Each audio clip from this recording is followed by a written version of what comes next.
Hello दोस्तों, मैं महेश चमोली स्वागत करता हूं आपका दून डिफेंस अचीवर्स के ऑफिशियल यूट्यूब चैनल में, जहां पे हम लोग डिफेंस से रिलेटेड एग्ज़ाम्स की तैयारी करवाते हैं। चाहे आप एनडीए की तैयारी कर रहे हो, सीडीएस की तैयारी कर रहे हो, एयरफोर्स या नेवी की तैयारी कर रहे हो, आप हमारे संस्थान में आकर के इनके बारे में जानकारी या यहाँ पे एडमिशन्स ले सकते हैं और आने वाले समय में अपना भविष्य सुरक्षित कर सकते हैं। आज हम लोग जिस चीज़ के बारे में बात करना चाह रहे हैं वो है कि किसी भी एग्ज़ाम की अगर कोई भी बच्चा तैयारी कर रहा है तो 3 गोल्डन स्टेप्स उसके लिए क्या क्या है उसके बारे में डिस्कस कर सकते हैं। चाहे आप एसएससी की तैयारी कर रहे हो, एनडीए की तैयारी कर रहे हो, सीडीएस की तैयारी कर रहे हो, एयरफोर्स, नेवी या किसी भी एग्ज़ाम की तैयारी कर रहे हो, किसी भी कॉम्पिटेटिव लेवल की, तो 3 स्टेप गोल्डन स्टेप ऐसे मैं कहूँगा क्या है जिसके थ्रू जो है हम लोग सिलेक्शन को श्योर कर सकते हैं। उन 3 स्टेप्स के बारे में जानते हैं। तो सबसे पहला जो स्टेप है वो है हमारा कोचिंग्स। कोचिंग एक तरह से आजकल आम हो गया है, और अगर आम नहीं हुआ है तो ऐसा नहीं है कि आप कोचिंग नहीं लेंगे तो सिलेक्शन नहीं पा सकते। बिना कोचिंग के भी आप सिलेक्शन ले सकते हैं, लेकिन कोचिंग करने से हमें कुछ बेनिफिट मिलता है। जैसे कोचिंग में बहुत सारे टीचर्स होते हैं जो बहुत सालों से पढ़ा रहे हैं। जैसे कि मैं अपना एग्जाम्पल लूँ तो मैं इंग्लिश ग्रामर पढ़ाता हूँ एनडीए, सीडीएस, बैंक और एसएससी के लिए। तो बहुत सालों से मैं पढ़ा रहा हूँ, तो मुझे पता है कि किसका सिलेबस कितना आता है। और केवल मैं ही नहीं, ऐसा कोई भी टीचर जो पिछले कई सालों से पढ़ा रहा है तो उसको पता है कि मैथ्स में क्या क्या इंपॉर्टेंट है, जीएस में क्या इंपॉर्टेंट है। और सेम ऐसा मैं मानता हूँ कि मैं एज ए इंग्लिश टीचर होने के नाते मुझे पता है कि एनडीए में जो है 50 मार्क्स का जो है 50 क्वेश्चन आते हैं। सीडीएस में मुझे पता है कि इंग्लिश के लेवल के क्वेश्चन किस तरीके से आते हैं। एयरफोर्स में हमें मुझे पता है कि भाई डायरेक्ट और इनडायरेक्ट और एक्टिव पैसिव से सिर्फ एक क्वेश्चन आना है। तो ऐसे ही हर टीचर को पता होता है अपने सिलेबस का। तो अगर आप कोचिंग करते हैं तो आप कोचिंग से आपको हेल्प मिल जाती है बहुत आसानी से। दूसरा स्टेप जो है कोचिंग के बाद है सेल्फ स्टडी। सेल्फ स्टडी का मतलब होता है जब आप कोचिंग लेते हैं तो आपको कोचिंग में कुछ ट्रिक्स बताई जाती है, कुछ बताया जाता है तरीका, जिसके थ्रू आप अपने ऑप्शंस को और अपने क्वेश्चंस के आंसर को आसानी से पता कर सकते हैं उन ट्रिक्स के माध्यम से। अब वो ट्रिक्स जो बताई हैं वो तो टीचर ने बताई हैं, और जो टीचर ने क्वेश्चन कराए होंगे उन क्वेश्चंस पे वो ट्रिक्स काम भी कर रही हैं, जिसके थ्रू जो है आपका आंसर बहुत आसानी से निकल जाता है। लेकिन दिक्कत क्या होती है कि जब आप इसको अप्लाई करते हैं बहुत सारे क्वेश्चंस पे, तो हमें पता चलता है कि वो ट्रिक्स बहुत सारे क्वेश्चंस पे काम ही नहीं कर रही, या फिर बहुत सारे क्वेश्चंस पे काम कर रही है और बार बार अप्लाई करने के साथ साथ मैं उस ट्रिक्स में कमांड मैंने हासिल कर ली है। मुझे पता चल गया है कि उस ट्रिक्स को बहुत कम टाइम में कैसे किसी क्वेश्चन पे अप्लाई करना है। दूसरा हो गया हमारा सेल्फ स्टडी, जिसके बारे में हम लोगों ने डिस्कस कर लिया। थर्ड जो स्टेप है वो है हमारा मॉक टेस्ट, जिसे हम लोग कहेंगे। मॉक टेस्ट क्या होता है?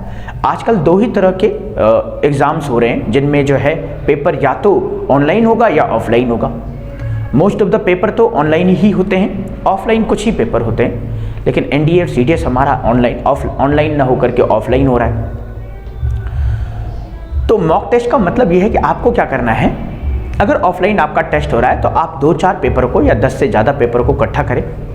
इकट्ठा करने के बाद उनको देखें कि उनको लगाएं, कोशिश करें उनको बनाने की, क्वेश्चन बनाने की। पहला क्वेश्चन कैसे करना है, दूसरा क्वेश्चन कैसे करना है, बार बार क्वेश्चन करें। मैं ये नहीं बोल रहा हूँ कितना सही होगा कितना गलत होगा, उसके बारे में बात नहीं कर रहे हैं। बात सिर्फ इसकी करी जा रही है कि क्वेश्चन को आप अप्लाई करें, क्वेश्चन पे अप्लाई करें वो ट्रिक्स।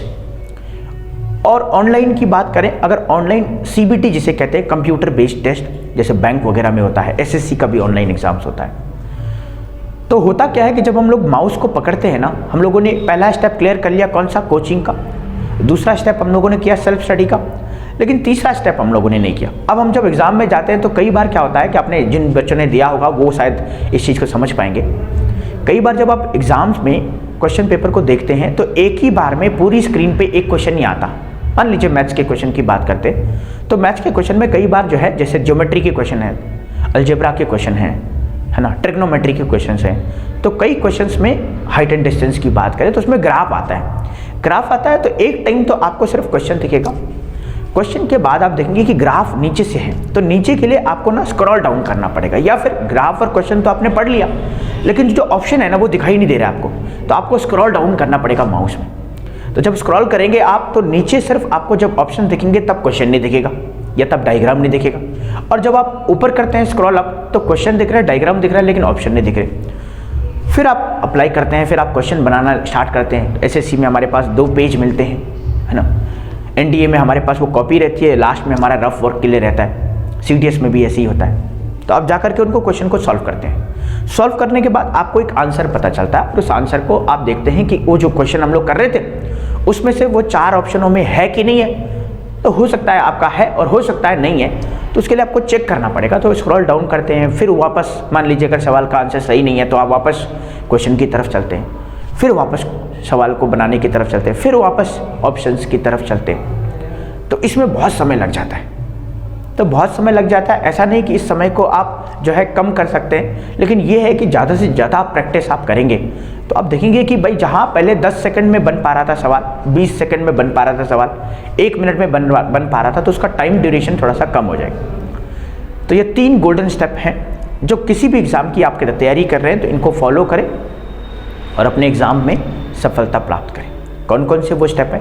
कोचिंग्स, पहला कोचिंग होना चाहिए, दूसरा सेल्फ स्टडी। अच्छा, बहुत सारे बच्चे कोचिंग से बाहर ही नहीं निकलते, क्यों? उन्होंने कोचिंग करी एक जगह पे, उसके बाद घर आए, उसके बाद दोबारा से कोचिंग कर रहे हैं, उसके बाद फिर कोचिंग खत्म हुआ, फिर तीसरी बार कहीं और कोचिंग कर रहे हैं। तो इसका मतलब क्या है? आप सिर्फ पहले स्टेप पे अटके हुए हैं। और आप देखना, अगर आप घर से बाहर आपकी कहीं कोचिंग है तो आप देखना, कभी नोट करना, बहुत समय निकल जाता है घर से बाहर कोचिंग जाते हुए, कोचिंग से घर आते हुए बहुत समय निकल जाता है। हो सकता है कि आप सुबह जाते हो और शाम को घर आते हो, तो पूरा समय, पूरा दिन आपका कोचिंग में निकल गया। तो आपको पहला स्टेप पहले क्लियर करना पड़ेगा। कोचिंग एक बार लीजिए, बढ़िया से लीजिए, उसके बाद चलिए कोचिंग को ख़त्म करके फिर आ जाइए सेल्फ स्टडी पे। क्योंकि कोचिंग नहीं जानी है, नोट्स जो आपने बनाए हुए हैं उनको तैयार कीजिए, देखिए वो ट्रिक्स बन पा रही हैं, सवालों पे नहीं बन पा रही। और दूसरा स्टेप क्लियर करने के बाद तीसरे स्टेप की तरफ भी आगे बढ़े, मॉक टेस्ट का। ऐसा ना हो, जनरली लोग सोचते, most of the people think that when they clear their studies और when they finish their studies then they will go for the mock test. लेकिन होता क्या है, ऐसा ऑप्शन कभी आता ही नहीं। ठीक वैसे ही जैसे हम लोग बोलते हैं कि जब हम लोग बहुत बड़े हो जाएंगे तो खुश हो जाएंगे, लेकिन हम लोग कभी होते ही नहीं। तो इसीलिए हमें मानना है, खुद में अज्यूम करना है कि 2 स्टेप हमारे खत्म हो गए ऑलमोस्ट, अब हमें तीसरे स्टेप की तरफ जाना है। 3rd स्टेप हो जाएगा हमारा मॉक टेस्ट। तो इन 3 स्टेप्स की जानकारी हम लोगों ने ली। आई होप आपको इन 3 स्टेप से बड़ी हेल्प मिलेगी, और आपको जानकारी अगर यूज़फुल लगे तो आप इस वीडियो को शेयर कीजिए अपने दोस्तों के साथ, और हमारे दून डिफेंस अचीवर्स के ऑफिशियल यूट्यूब चैनल को सब्सक्राइब कीजिए। इस चैनल के प्लेलिस्ट में आप जाएंगे तो न सिर्फ आपको इंग्लिश में बल्कि और भी बहुत सारी करियर गाइडेंस आपको मिलेगी हमारे द्वारा। तो इन्हीं शब्दों के साथ इस वीडियो में हम लोग इतना ही रखते हैं। तब तक के लिए जय हिंद और कीप रीडिंग।